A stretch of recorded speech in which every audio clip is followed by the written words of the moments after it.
Imran sir, this one's for you. What's that one moment on set that stayed with you and it'll always be with you? I think the final monologue, which gave me a lot of sleepless nights, and why I used to haunt both Supan and even Yami. Like, this is a 7-page monologue you've given me. What if I screw up on the 20th line? Do I have to go back and do it again? And Yami has done, I think, a couple of monologues in your film. You played a lawyer. You played a lawyer. तो ये I think ये एक नई चीज़ थी मेरे लिए क्योंकि मैंने कभी एक वकील का कैरेक्टर प्ले नहीं किया on screen and I generally जब मैं कैरेक्टर्स देखता हूँ एक स्क्रिप्ट में if it's challenging, if it gives me sleepless nights, I go head on into it. So I'm very grateful that they came to me for this. और I think वो scene था जो final था. I think we both did it in one take finally, and like the pages and pages of lines. But Reshu, fantastic lines. I think that is something that's a takeaway. That जब आपको ऐसी अच्छी lines दी जाती हैं, it just becomes, it's fire on set. You know, when he's saying those lines, it's brilliant. And that is actually a takeaway. जब आप देखेंगे film, that final thing will be, my family saw it and they were like numb and they were crying after they left from the film. So that's what those 2 monologues do. Wow, thank you for that question. Amrita ji, I'll come to you, लेकिन उससे पहले यामी dialogue की बात हो रही है. 2 जगह आप breathless होते हो इसमें, बोलते बोलते रुकते हो, आवाज रुकती है, अटकती है. वो इमोशनली आपके लिए कितना चैलेंजिंग था जो ट्रेलर में देखा हमने?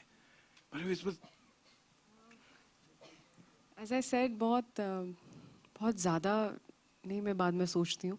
मैं भी कभी-कभी आजकल ना कुछ फैंस ऐसा क्लिप शेयर करते हैं आपके कुछ सीन्स का जो कुछ खास उन पर जिन्होंने छाप छोड़ी होती है. एंड कभी-कभी देख के लगता है यार ये कैसे किया, मैं उस टाइम क्या सोच रही थी. थोड़ा कुछ याद होता है, बट समटाइम्स नहीं, मैं खुद की इतनी ऐसी तारीफ नहीं कर रही हूँ, मैं सिर्फ कोट कर रही हूँ जो कि कुछ लोग मुझे ऐसे देख रहे हैं, immodest, are you not humble. तो पता नहीं, आई थिंक वो आता है शायद प्रेपरेशन से, क्लैरिटी से. जैसे इमरान ने कहा है, राइटिंग, सुपर्ण, आप खूब सारा वो होता है, आपने इंफॉर्मेशन ले ली, नॉलेज ले ली, लाइंस को अपना बना लिया, और फिर उस मोमेंट में क्या होता है, you have to allow that for that magic to happen somehow. You can't, कुछ चीज़ें आप सोचते हैं, कुछ चीज़ें आपको लगता है उस मोमेंट पे देखते हैं.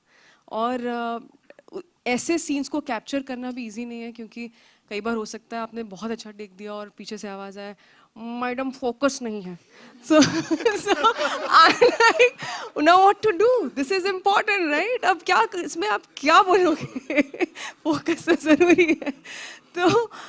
तो यही है टीम वर्क, यही है अमेलगमेशन, यही है पेशेंस, यही है समझ कि सब अपना अपना काम कर रहे हैं. डायरेक्टर का काम है पूरा वो माहौल बनाना, हमारा काम है अपना, जैसे उन्होंने कहा, लाइंस तो पहले हम याद कर लो and then be in the moment.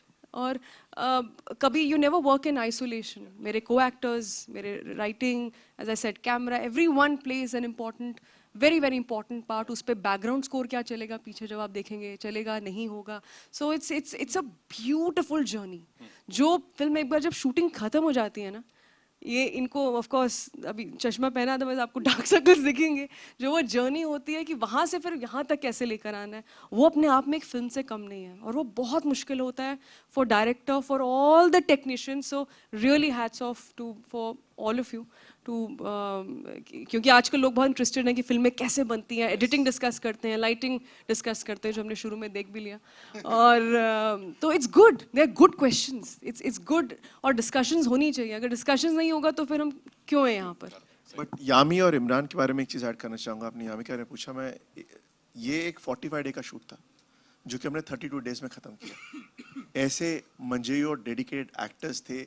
यामी एक नई माँ थी जो कि एक भी दिन अपने घर नहीं गई, अपने बच्चे से दूर रही, और 32 डेज ऑन सेट वो बानो के किरदार में रही.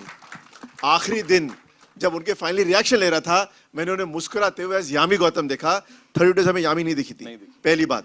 दूसरी बात, इमरान ने इतनी फिल्में की हैं, right? I mean he should be the most over confident guy on set, मतलब मक्खन. I have never met an actor जो कि हर दिन and every day, they don't take it for granted. Both of them, they don't take any day for granted. किसी हर दिन ये लोग जिस तरह नए स्टूडेंट्स होते हैं उस तरह सेट पे आते थे, एंड उससे जो हमें एनर्जी मिलती थी ऑन सेट, जहां पता है आपको कि हर आदमी on the top of their game है Yeah. And putting their 100%, you just do things in a very different fashion. So that's something I want to tell about. And वही पैशन दिख रहा है. We'll do a quick picture, but अब आप थक गए ना सब? नहीं सर, ये